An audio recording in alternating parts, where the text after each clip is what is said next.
পশ্চিমবঙ্গের সব থেকে বড় দুর্ভাগ্য যে মমতা বন্দ্যোপাধ্যায় নামে একজন মানুষ বলবো না, নরকের কীট পশ্চিমবঙ্গে জন্মেছিল। এবং তার থেকেও বড় দুর্ভাগ্য হচ্ছে এই ভারত দেশের বোঝা হচ্ছে পশ্চিমবঙ্গের এই নরকের কীট মমতা বন্দ্যোপাধ্যায়।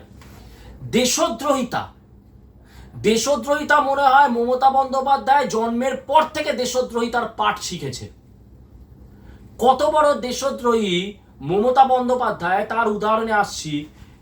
সব থেকে বড় কথা হচ্ছে আজকে ক্ষমতা থেকে ঘাড় ধাক্কা খাওয়ার পর, হিন্দুদের হাতে ঘাড় ধাক্কা খাওয়ার পর মমতা এখন হচ্ছে ওই বিয়েতে বনেতে আগুন লাগলে যেরকম প্রাণীরা পাগলের মতন ছটফট করে ছুটে বেড়ায়, মমতার হচ্ছে এখন সেই অবস্থা। ওয়াই চ্যানেলে দুদিন আগে ধর্ণা মঞ্চে, ন্যাকামো মঞ্চে, নাটক মঞ্চে, জিহাদের মঞ্চে বসেছিল এই মহিলা।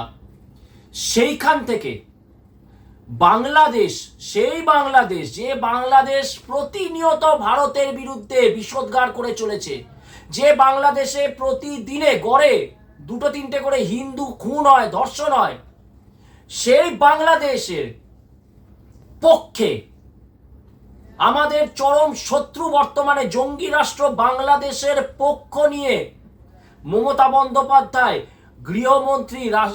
রাষ্ট্রের গৃহমন্ত্রী অমিত শাহকে কিভাবে কাঠগড়ায় তুলছে এবং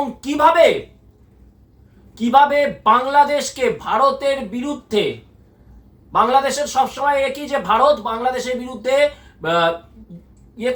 বাংলাদেশ বিরুদ্ধ কাজ করছে, সেই রকম একটা মারাত্মক কথা বলে কিভাবে বাংলাদেশের হাতে দেশ বিরোধী অস্ত্র তুলে দিচ্ছে। আগে এই ভিডিওটা শুনুন। বাংলাদেশের লোক উত্তাল হয়ে যাবে, আমি সেটা চাই না। আমি দেশকে ভালোবাসি, না বলবো না দেশের স্বার্থে। কাকে দিয়ে খুন করিয়েছিলেন, কার নাম বেরিয়েছিল, আজ গভর্নমেন্ট চেঞ্জ হলেও মনে রাখবেন আমি তো সবটাই জানি। বাংলাদেশ থেকে একটা বড় খুনিকে এসটিএফ অ্যারেস্ট করেছিল, জেনে রাখুন। যা নিয়ে বাংলাদেশে অনেক রেভলিউশন হয়েছিল। অন্য দেশের কথা আমি বলছি না, আমার বলার অধিকার নেই, কিন্তু আমি যেটা বলছি পয়েন্টটা। তারপরে তারা মেঘালয় দিয়ে বাংলায় চলে আসে। বাংলায় যখন চলে আসে তখন আমাদের এসটিএফ তাকে ধরে, এটা তাদের ক্রেডিট। তারপরে হোম মিনিস্টার নিজে আমাকে ফোন করে বলছেন, এতদিন তো কই আমি বলিনি, মুখ করিনি, আজকে অত্যাচারের শেষ সীমায় গেছেন বলে।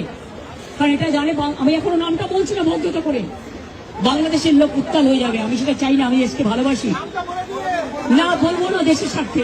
শুনলেন দেশদ্রোহিতার যে কত নোংরা নমুনা হচ্ছে। আমি তো মনে করি আজমল কাসাবের থেকে অনেক ভয়ানক দেশদ্রোহী হচ্ছে মমতা বন্দ্যোপাধ্যায়। কোন ঘটনা আমরা জানি, ওই যে বাংলাদেশের জঙ্গি হাদি ক্রমাগত ভারত বিরোধী সে মন্তব্য করে গেছে, ভারতকে ধ্বংস করার হিন্দু বিদ্বেষী মন্তব্য করে গেছে। তারপরে এই হাদি খুন হয়। এই হাদি খুন হওয়ার পরে সঙ্গে সঙ্গে বাংলাদেশ বলে দিল কি, যে এই কাণ্ড ঘটিয়েছে ভারতের তাদের গুপ্তচর ঢুকিয়ে আমাদের সংগ্রামী হাদিকে খুন করেছে। আমি তো প্র্যাকটিক্যালি হাদি যেদিন মরেছিল আমি অত্যন্ত খুশি হয়েছিলাম যে একটা জঙ্গি জেহাদি জানোয়ার ছোট লোক নরকের কীট একটা আবর্জনা মরেছে। এবং আমার মনে হয় সেই দিনকে পশ্চিমবঙ্গ বলে না, ভারতের আপামর জনতা খুশি হয়েছিল যে ভারত বিরোধী একটা শত্রু মরেছে। কিন্তু বাংলাদেশ কিন্তু যতই বলুক করেছে কি ভারত করেছে, প্রমাণ দিতে পারেনি। কিন্তু আমি বলি, হাদিকে যেই খুন করে থাকুক, হাদি নিজের গোষ্ঠীদ্বন্দ্বেও যদি মরে যায়, আমরা ভারতবাসী হিসেবে খুশি হয়েছি। কারণ কি, ভারত বিরোধী একটা শত্রু তাদের নিজেদের এতে মরেছে, আপদ বিদায় হয়েছে। যেমন পাকিস্তানে যখন কোনো জঙ্গি জেহাদি মরে, আমরা খুশি হই যে ভারত বিরোধী একটা শত্রু মরেছে। কিন্তু সেই দিনকে ভারতের বুকে আমরা যখন খুশি হয়েছি, এই মমতা বন্দ্যোপাধ্যায় ওই হাদির মৃত্যুতে বিধবার কান্না কেঁদেছে, জিহাদের কান্না কেঁদেছে এই মমতা বন্দ্যোপাধ্যায়, এই মমতাজ বেগম, এই বাংলাদেশের অপু, এই বাংলাদেশের খালা, এই চোর এই চোর মমতা, দুশ্চরিত্র মমতা, নোংরা ইতর ছোট লোক মমতা, ভারত বিরোধী জাতদ্রোহী মমতা সেই দিনকে হাদি মরেছিল বলে বিধবার কান্না কেঁদেছিল। এবং হয়তো তখন এই যে পশ্চিমবঙ্গের বুকে যে জামাত, সেই জামাতের পা চেটে বলেছিল মমতা, জামাতের পা চাটা কুকুর মমতা বলেছিল যে জনাব জনাব আজ আমার বড় দুঃখ, ক্ষমা করে দিন, হাদিকে বাঁচানো গেল না জনাব, কিন্তু আমি চেষ্টা করব ভারতকে কিভাবে এই এতে প্যাচে ফেলা যেতে পারে। বাংলাদেশ যে বলছে যে হাদি খুনি হচ্ছে একজন ভারতীয়, সেটাকে কিভাবে এস্টাবলিশ করা যায় জনাব, সেটা আমি কিন্তু করব, কারণ আমি তো আপনাদের পা চেটে কুকুর হয়ে আজকে নবান্নে মুখ্যমন্ত্রী হয়েছি। ভাবুন, বক্তব্যটা শুনলেন, অমিত শাহকে বলছে কাকে কাকে লাগিয়েছিলেন। আরে তোর কি রে, বস্তি কালচারের ছোট লোক, বজ্জাত মহিলা বলবো না, সরি, বস্তি কালচারের ছোট লোক, বজ্জাত জানোয়ার মমতা, তোর কি? তুই কি বুঝিস? তোর পশ্চিমবঙ্গবাসী কোন মানুষের বাড়ির বাথরুম পরিষ্কার করার পর্যন্ত যোগ্যতা বা তোর সেই রুচি নেই। বাড়িতে যারা কাজ করতে আসে, যারা ওই ম্যাথর মুচির কাজ করে, তার থেকেও নোংরা নিকৃষ্ট এই তোর ছোট লোক তো হচ্ছে এই মমতা, নরকের কীট এই মমতা। কুশিক্ষায় দীক্ষিত হবে না কেন? ছোটবেলা থেকে যার মদের বোতল নিয়ে কারবার ছিল, ওই বৃহস্পতিবার করে মদের দোকানে বন্ধ বলে যা শুনেছি, ওখানকারই মানুষের লোক মুখে শুনেছি, বাপের ওই মদের ইয়ে ছিল, বৃহস্পতিবার করে মদের বোতল নিয়ে এসে তারপরে সেটাকে বিক্রি করা, যার এই চরিত্র, যে ছোটবেলা থেকেই মদ কালচারে ইয়ে করেছে, যে কংগ্রেসের যুব কংগ্রেসে, আমায় বলছি না, কংগ্রেসীদের মুখেই শোনা, সে ছিল একটা প্লেজার গার্ল, বিনোদনের একটা ইয়ে মাত্র। তো সেই রকম একটা নোংরা অসভ্য ইতর নরকের কীট আজকে যখন ক্ষমতা থেকে চলে গেছে, কোটি কোটি টাকা যার মাসিক উপার্জন ছিল, সেই উপার্জন বন্ধ হয়ে গেছে, তার ভাইপো প্যাদানি খেয়ে লাট হয়ে যাচ্ছে, সে যখন চোখের সামনে দেখছে যে তার দলটা ভেঙে চুরমাচুর, আমার আর টাকা খাওয়া হবে না, আমার আর ট্রেডমিলে জগিং করে নাটক করা হবে না, আমার এই শিল্প সংস্কৃতির নামে বজ্জাতি করা হবে না, হিন্দুদেরকে হত্যা করার যে সমস্ত চক্রান্ত হবে না। ভাবুন, ভোট ইলেকশন হয়ে গেছে, বিজেপি জিতে গেছে, তারপর বাংলাদেশ থেকে এক জঙ্গি জিহাদি সে মমতাকে বলছে আপনি মুখ্যমন্ত্রিত্ব থেকে ছাড়বেন না, পশ্চিমবঙ্গকে আলাদা রাষ্ট্র ঘোষণা করুন। এটাই তো ছিল মমতার সুপ্ত বাসনা, যে পশ্চিমবঙ্গ আলাদা রাষ্ট্র হবে আর সেই রাষ্ট্রের বেগম প্রধানমন্ত্রী হবে খালা জঙ্গি জিহাদি নোংরা ছোট লোক মমতা। সেই জন্য আজকে কি করছে অমিত শাহকে, আরে দম থাকলে বল না, নামগুলো বল। বলছে আমি সত্যের ভান্ডার, তুই সত্যের ভান্ডার, তুই পাপের ভান্ডার, তুই নরকের কীটের ভান্ডার। লজ্জা করে না? পশ্চিমবঙ্গের কলেজগুলোকে বেশ্যালয় তৈরি করেছিস, তুই হচ্ছিস তার ভান্ডার। তুত্তর করে আমি বুঝে পাই না, এ নাই দম থাকলে মমতা নামগুলো বল। পারবে না বলতে। কত বড় সাহস দেখুন, কিভাবে ভারতকে বিপদে ফেলার জন্য এরকম ফোরানে, এবং এইটাকেই অস্ত্র করে আজকে বাংলাদেশ ভারতের বিরুদ্ধে উত্তাল হয়ে উঠেছে। আপনি ভাবুন, আপনারা সবাই ভাবুন, মমতার এই বক্তব্যের ফলে আজকে বাংলাদেশের হিন্দুদের অস্তিত্ব কিভাবে সংকটে চলে যেতে চলেছে।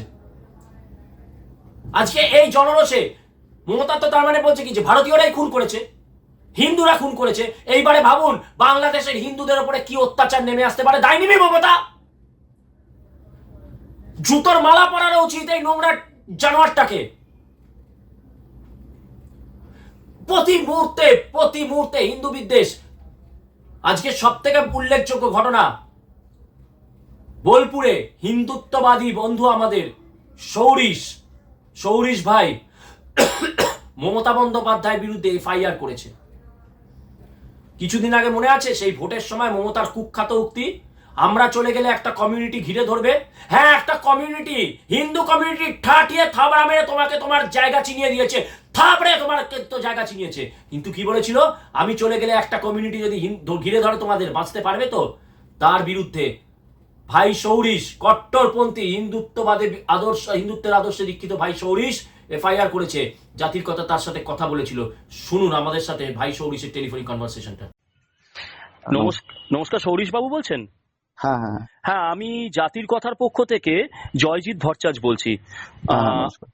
বলছি যে আমরা দেখলাম খবরে যে আপনি মমতা বন্দ্যোপাধ্যায়ের বিরুদ্ধে, রাজ্যের প্রাক্তন মুখ্যমন্ত্রী মমতা বন্দ্যোপাধ্যায়ের বিরুদ্ধে এফআইআর করেছেন। কেন করেছেন যদি একটু বলেন, তাহলে দর্শক বন্ধুরা একদমই। উপকৃত হবেন। বলুন একটু। একদম একদম নমস্কার। আমি যেটা হচ্ছে, বিধানসভার ভোটের আগে গত 9 মার্চ হুম কলকাতার প্রাণকেন্দ্রে দাঁড়িয়ে হুম। যেভাবে তৎকালীন মুখ্যমন্ত্রী মমতা বন্দ্যোপাধ্যায় একটা কমিউনিটিকে দিয়ে হুম। হিন্দুদের 12টা বাজানোর যে হুমকি দিয়েছিলেন না, হুম। তার বিচার চেয়েই আমি বোলপুর থানায় একটা এফআইআর করেছি। আচ্ছা। এবং দেখুন, আমরা হিন্দুরা সহিষ্ণু এবং অহিংসাতে বিশ্বাসী। হুম সেজন্য কেউ যদি আমাদেরকে দুর্বল ভাবে, হুম। তাহলে তার তার কি পরিণতি হতে পারে মমতা বন্দ্যোপাধ্যায় কিছুটা টের পেয়েছেন উনি। অবশ্যই। কিন্তু এটাতে পর্যাপ্ত নয়। হুম এটা পর্যাপ্ত নয়, কারণ আমি বলছি যে সাংবিধানিক পদে থেকে, হুম প্রকাশ্য মঞ্চ থেকে সাম্প্রদায়িক বিভাজনকে হাতিয়ার করে হুম হিন্দুদের যেভাবে তিনি হুমকি দিয়েছেন না, তাতে হ্যাঁ। অবিলম্বে আমি ওনাকে অ্যারেস্ট করার দাবি জানিয়েছি। কারণ উনি এখনো একটা কমিউনিটিকে দিয়ে হিন্দুদের 12টা বাজানোর চেষ্টা করছে কিনা, সেটারও তো ষড়যন্ত্রের একটা তদন্ত হওয়া উচিত কিনা। হুম হুম তো সঙ্গে আরো একটা জিনিস আমি যেটা হচ্ছে জাতীয় নির্বাচন কমিশনের কাছে আমার একটা দাবি রেখেছি বলতে পারেন। হুম যেটা হচ্ছে, একজন রাজ্যের মুখ্যমন্ত্রী হয়ে যিনি এরকম দায়িত্ব জ্ঞানহীন উস্কানি হুম আর প্ররোচনা দিতে পারেন, হুম তার ভোটে লড়ার অধিকার চিরকালের মতো কেড়ে নেওয়া উচিত। হুম এবং রাজনৈতিক দল হিসেবে না, হুম নির্বাচন কমিশনের স্বীকৃতি পাওয়ার অন্যতম শর্ত হলো সাম্প্রদায়িক বিভাজন তৈরি করে এমন কোনো মন্তব্য বা কাজ না করা যাবে না। হুম কিন্তু 9ই মার্চ তৃণমূল কংগ্রেসের চেয়ারপারসন মমতা বন্দ্যোপাধ্যায় এই মন্তব্য যে করেছে, এটা সরাসরি নির্বাচন কমিশনের এই শর্তের পরিপন্থী। তাই রাজনৈতিক দল হিসেবে তৃণমূল কংগ্রেসের স্বীকৃতিরও বাতিলের আমি দাবি করেছি এর মধ্যে। আচ্ছা আচ্ছা, সৌরিশ বাবু, এখানে আমি বলি, উনি যে বলেছিলেন যে একটি কমিউনিটি যদি ঘিরে ধরে তাহলে মানে হিন্দুরা বাঁচবে না। আচ্ছা, এর মধ্যে দিয়ে কি আপনার মনে হয় না তিনি হিন্দুদেরকেও এখানে একটা উস্কানি দেওয়ার চেষ্টা করেছিলেন, যাতে হিন্দুরা ওই সময় মানে তখন দেখাতে যায় যে না, আমরা হিন্দু, আমরাও ক্ষমতাবান বলে রাস্তায় নেমে অবশ্যই।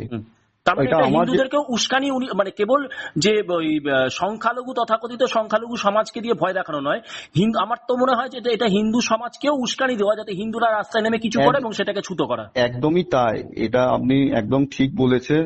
এটা অপরপক্ষে কমিউনিটি এটা ঠিকভাবে এটাকে নেয়নি এবং তারাও বুঝতে পেরেছে। কিন্তু আমার কথা হচ্ছে, এটা একরকম এক ধরনের, আমি বলতে চাই যে এটা পণবন্দি করা, একটা হোস্টেজ করে দিতে চেয়ে ব্ল্যাকমেল করা যে আমাকে ভোট দিতেই হবে, না হলে তোমাদের অবস্থা কি হতে পারে সেটা তোমরা বুঝতে পারবে। ঠিক আছে? তো এটা খুব সিরিয়াস একটা কেস এবং ইমিডিয়েট আমি যে দাবি করেছি আপনাকে বললাম যেটা, সেগুলো মানে প্রশাসনের কাছে এই দাবি আমি রেখেছি। অত্যন্ত যুক্তিসঙ্গত দাবি সৌরিশ বাবু, আপনি যে সাহসিকতার সাথে করেছেন। জাতির কথার পক্ষ থেকে আপনাকে আমরা গৈরিক অভিনন্দন এবং আশা করি যে দৃষ্টান্তমূলক শাস্তি উনি পাবেন। আমাদের সাথে কথা বলার জন্য অনেক ধন্যবাদ সৌরিশ বাবু। ধন্যবাদ। জয় মা কালী। জয় মা কালী। জয় মা কালী। ভাই সৌরিশকে জাতির কথার পক্ষ থেকে গৈরিক অভিনন্দন। কালিমার আশীর্বাদ ভাই তোমার উপরে সদা থাকুক। আমরাও জাতির কথার পক্ষ থেকে এই নোংরা, এই দেশদ্রোহী, এই জাতদ্রোহী, এই নরকের কীট মমতার বিরুদ্ধে এফআইআর করব এবং পশ্চিমবঙ্গের প্রতিটি মানুষকে এফআইআর এর কপি আপনারা আমাদের থাম্বনেলে পেয়ে যাবেন। কেউ যদি ব্যক্তিগতভাবে চান, তাকে আমরা সৌরিশ ভাইয়ের করা এফআইআর এর কপি দিয়ে দেবো। এই মর্মে আমরা বিনীতভাবে করজোড়ে অনুরোধ করছি, মমতার বিরুদ্ধে নোংরা, নিকৃষ্ট, দেশদ্রোহী, হিন্দুদ্রোহী, জাতদ্রোহী, পশ্চিমবঙ্গকে পতিতালয়ে পরিণত করা, শিক্ষা কেন্দ্রগুলোকে এই নোংরা কীট মমতার বিরুদ্ধে পশ্চিমবঙ্গের বুকে 1000 এফআইআর হোক।